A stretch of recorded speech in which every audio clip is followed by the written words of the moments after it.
বিশ্ব মুক্ত গণমাধ্যম দিবস আমাদের জন্য একটা নতুন করে চিন্তার জগৎকে উন্মোচিত করার সুযোগ তৈরি করে দিয়েছে। কেননা আমরা 2024-এর রাষ্ট্রীয় সরকারের রক্তাক্ত পরিবর্তনের প্রেক্ষাপটে দাঁড়িয়ে এই আলোচনাগুলি করছি, এবং শুধুমাত্র সেগুলি আমাদের কাছে ইতিহাস নয়, সেই সমস্ত ঘটনা, দুর্ঘটনা এবং সেই সমস্ত বীরত্বগাথা ইতিহাস সবগুলি আমাদেরকে ভবিষ্যতের করণীয় সম্পর্কে অনেক বার্তা দিয়ে গিয়েছে।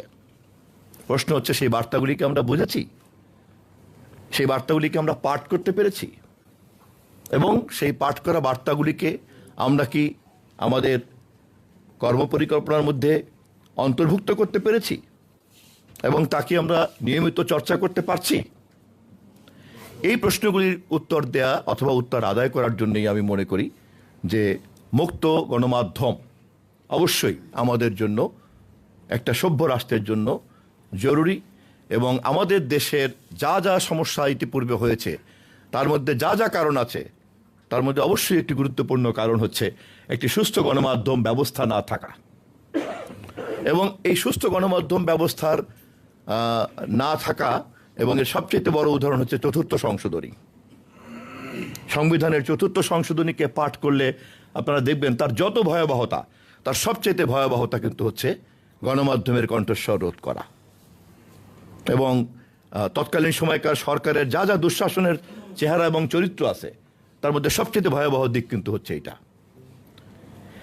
একই সঙ্গে আমাদেরকে কিন্তু বিবেচনা করতে হবে যে সেই চতুর্থ সংশোধনীকেও যারা সমালোচনা করতে পারেননি বা করেন না, বা এখনো সেটাকে তাত্ত্বিকভাবে রাজনীতির একটা অনিবার্য অংশ হিসাবে প্রতিষ্ঠা করতে চেয়েছেন বা চান, তারাও কিন্তু গণমাধ্যমকে ব্যবহার করেই চতুর্থ সংশোধনীকে মহীয়ান করতে চেয়েছেন।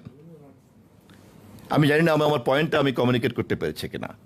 অর্থাৎ যে চতুর্থ সংশোধনী গণমাধ্যমের কণ্ঠস্বরকে রোধ করে, সেই চতুর্থ সংশোধনীকে আড়াল করার জন্য অথবা তাকে মহীয়ান করার জন্য কিন্তু গণমাধ্যমকে ব্যবহার করা হয়। তথ্য হচ্ছে পানি, তা ধারণ করার জন্য বহু রঙের গ্লাস থাকতে পারে, এবং আমাদের মতো সাধারণ মানুষ অথবা দেশের অপামর জনগণ ওটা কেমন কি পানি তা জানবে না, কিন্তু যে গ্লাসে রাখবে সেই পাত্রের রংটাই তো সে দেখবে। এবং এই পাত্রগুলির যারা মালিক, তারা প্রত্যেকেই যদি পানিকে এই ধরনের বিচিত্র বিচিত্র রং বেরঙের পাত্র রাখেন, তাহলে দর্শকরা তো যেই পাত্রে, যেই রঙের পাত্রে রাখা হবে সেই রংভাবেই দেখবে। কিন্তু সবগুলি পাত্র যদি ভেঙে ফেলা হয়, তাহলে সবগুলি তো পানি, তার তো একটাই ট্রান্সপারেন্ট কালার, ওয়াটার কালার। গণমাধ্যমের সঙ্গে সংশ্লিষ্ট নেতৃবৃন্দরা, আমি নিশ্চিত যে আপনারা এই কথা জানেন।